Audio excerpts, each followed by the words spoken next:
Hello everyone and welcome to Halfbeard's Hut's Heads Up. Today we have Tiny and Big, Grandpa's Leftover. What will assuredly be the indie darling all your friends talk about for the next year. It's made by a little German studio by the name of Black Pants Game Studio, and it is indie as all hell.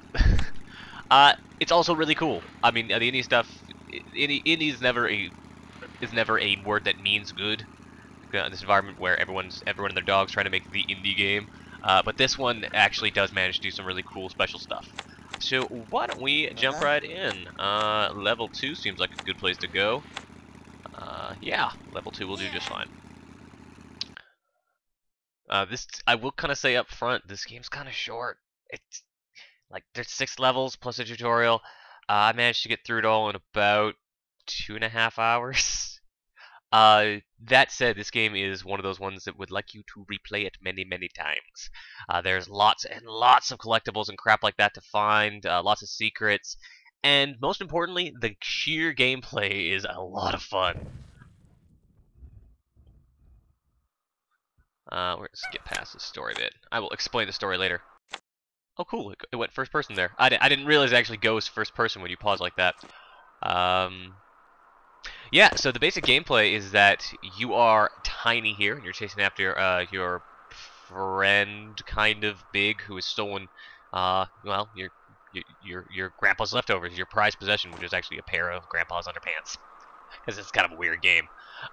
He's got some magic powers from the underpants, and you have the ability to essentially manipulate the environment in many interesting ways through 3 primary actions, well, 4 technically primary actions.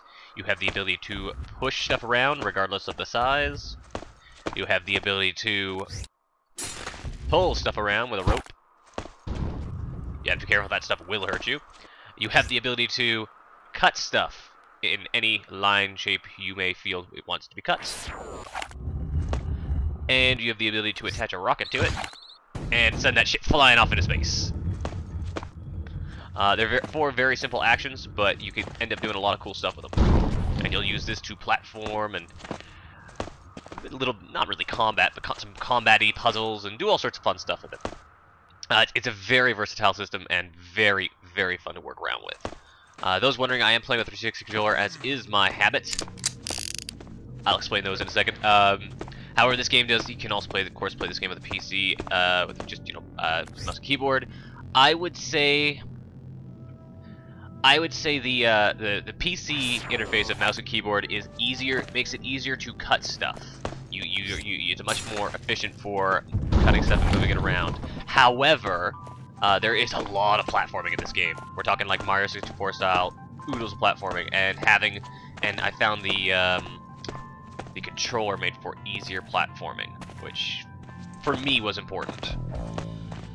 So yeah, that music tape I found, just gotta go back to that. This game has lots and lots of indie music from indie bands, and they will be scattered all around as tapes, which you need to pick up to unlock those songs in your radio. And you can switch through the songs. Just remember how to, yeah, here we are. You can kind of switch through it there. And yeah, collectibles as well. You're seeing these are boring rocks I'm picking up. You want to collect them for collecting's sake, but they're also how you kind of know where to go. As they are kind of a nice easy shorthand for knowing, oh, I'm supposed to be going this way. Okay.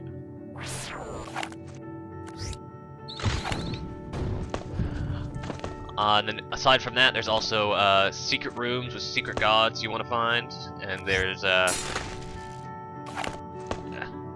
as well as there we are. As well as bonus levels, which are fun, like kind of Game Boy looking levels, which are also really fun, but also kind of hard to find. Nice little vista here. What else is there? There's lots of bonuses inside each level for things like getting through the level with only a certain amount of cuts, or getting through the level in a certain amount of time. I say,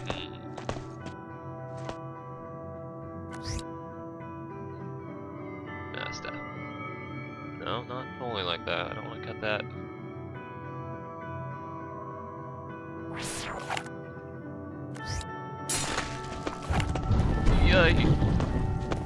Oh, that was fucking close.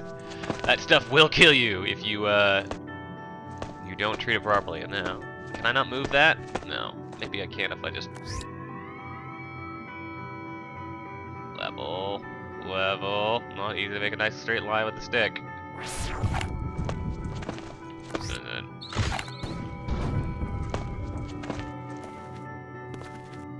That actually should do. Yeah, so you're never gonna play the same level twice just because it's not as though these are breaking into preordained pieces. You are actively deciding how these things get cut, and as a result, you get to have some real fun with how you do stuff.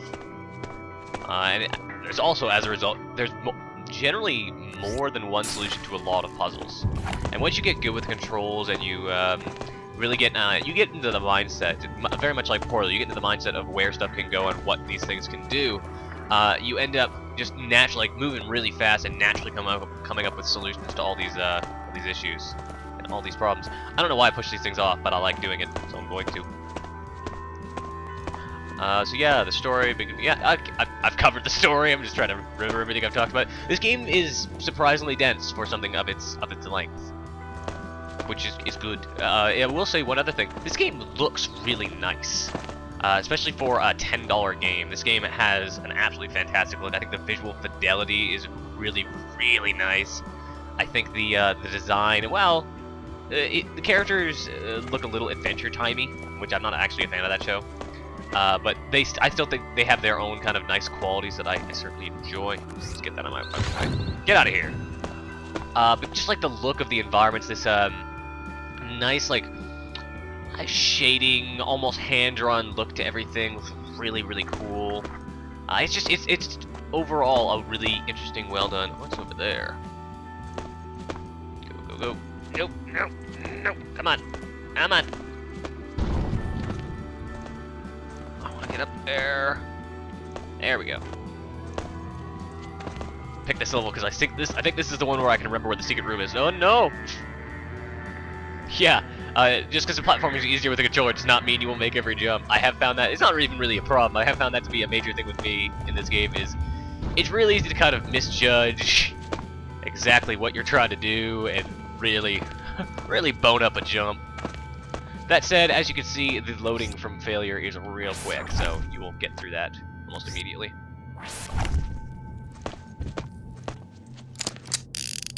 Again, as I said, lots of secrets, lots of tapes, lots of stuff, lots of rocks, lots of interesting stuff, tons of achievements. Again, for what is a 2-hour game, this game has more achievements than one might expect. I think 53 was the number in total, which is fucking ridiculous.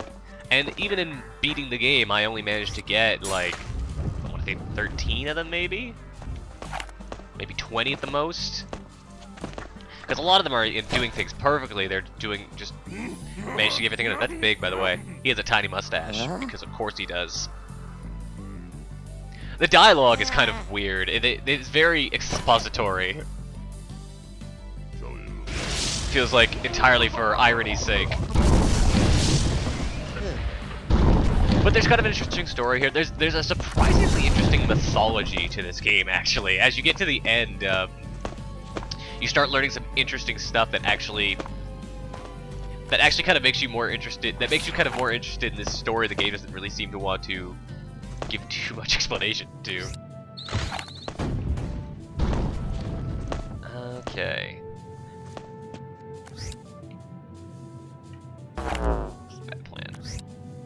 I'm not paying as much attention as I should while playing this game, which is leading to me to make some really boning up some bad decisions.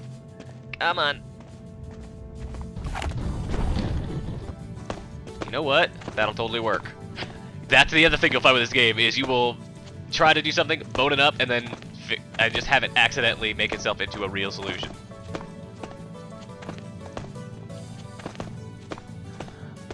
I don't know. I just really enjoy this game. I went into this game really expecting it to be just kind of, and excuse the term, kind of indie hogwash.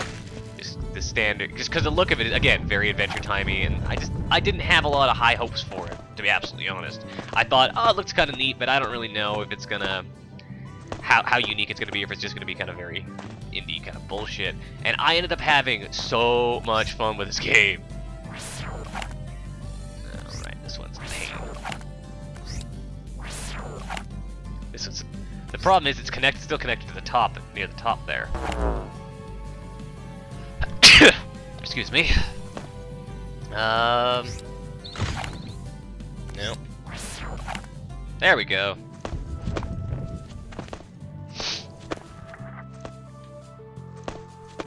So yeah, you'll just find yourself kind of very quickly moving through this game, having a lot of fun though. Again, like the actual active gameplay, the solving these puzzles and just knocking shit out of the way, it's way more fun than you expect it to be.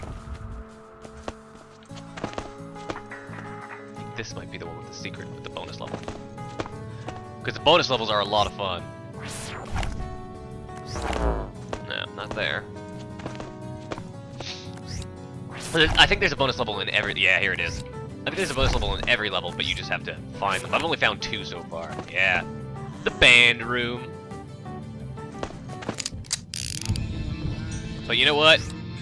I don't like any music. I don't like it at all. I don't mind. Okay, well, it's just not my taste. So I'm destroying all their instruments and their stools. But I'm not destroying that because these are bonus games and they are fun. Everything whenever you're in the Reality Boy or on an arcade machine, it all has this really great, like inside a Game Boy look. Whoosh.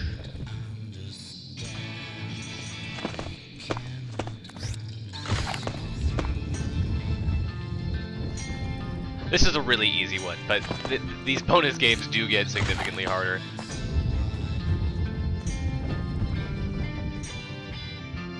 I don't know if that gets you anything other than, hey, you completed the bonus level, good for you, but I enjoy it. I really like the look of these levels. I don't know. This game, for however I felt about it before I went in, it absolutely captured my heart. It's super charming, the physics are great, and the gameplay involving those physics is an absolute ton of fun. And even the visual, I even kind of grew to like the visual look and the indie music, which is something I'm normally not a fan of, fairly quickly. So, not even tentative recommendation right now for this one. Like, I feel very confident that I can give this game a full recommendation. We'll have a full review in the very near future. If not up to date with this video, it will be up. I don't know. Eventually, it'll be up in the next couple days. Yeah, I'm not going down there to get those rocks.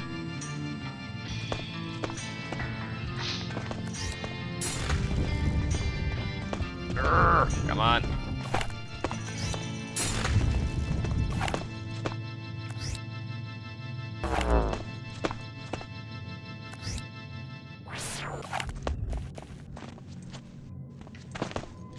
Yeah, and as I said, like, it's just, I don't know, like, there isn't much to this game. It's just a lot of fun. What is here is really, really enjoyable.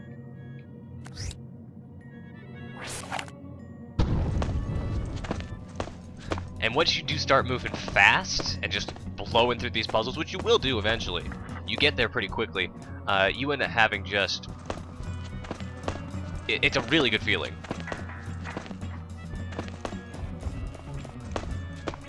Get out of my way. Oh! And then there's that. That does happen sometimes. Not every hole is super well telegraphed, but what can you do? Come on. Just jump a little farther this time. Oh, rock. Boring rock. Oh, another hole. You'd think after playing through this level once or twice, I would have actually had all that crap memorized, but no. Holes apparently are a concept I easily forget.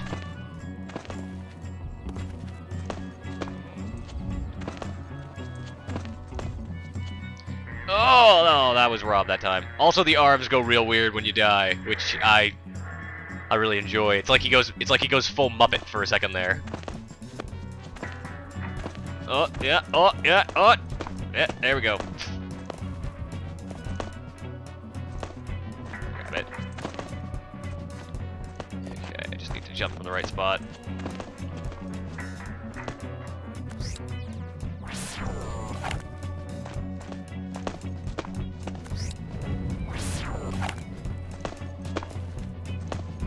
Damn it, out of my way. Get out of here.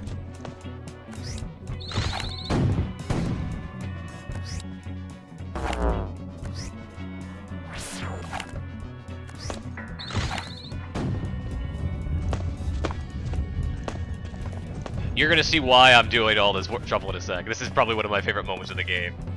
I don't want to ruin too much of this game just because it is really short, but I'm gonna ruin one thing just because, you know, it's fun.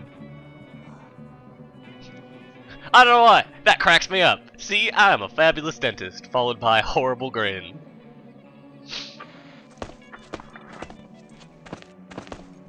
Yeah, this game's charming. This game's super charming. Also, hidden gods. You'll find these.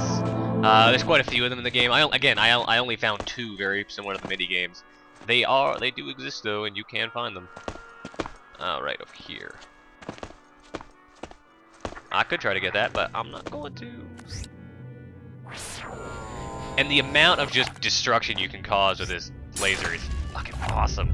This level's not as good an example, but later on, you will come across levels that are... Oh, come on, I know I can pull that one down.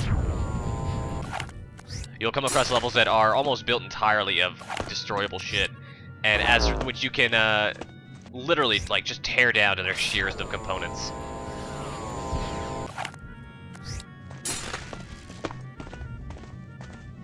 Come on, come on. There we go. Oh jeez, run. There's some great Indiana Jones run from the death moments in this game.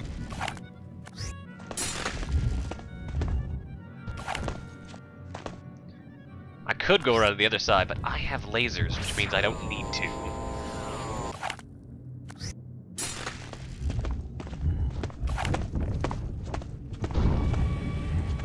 Look at that perfect level cut.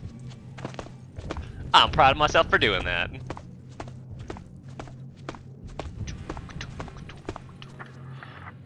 I will say the music maybe trends a little quiet. Like, I haven't changed the audio settings. This is just kind of how it sounds. And the music does feel like it just trends just a hair quiet. Oh,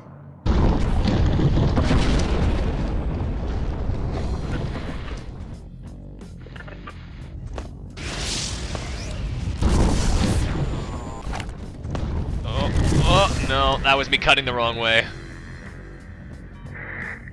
There's a couple moments where you gotta cut quick, and you have to be real on the ball. The final boss fight, in fact, is very much on the ball, and it's if you're not paying attention, that can get real bad real quick. But it's fun. Like again, every moment of this is fun, and when you do die, as you saw, you're back to it like that, like just immediately.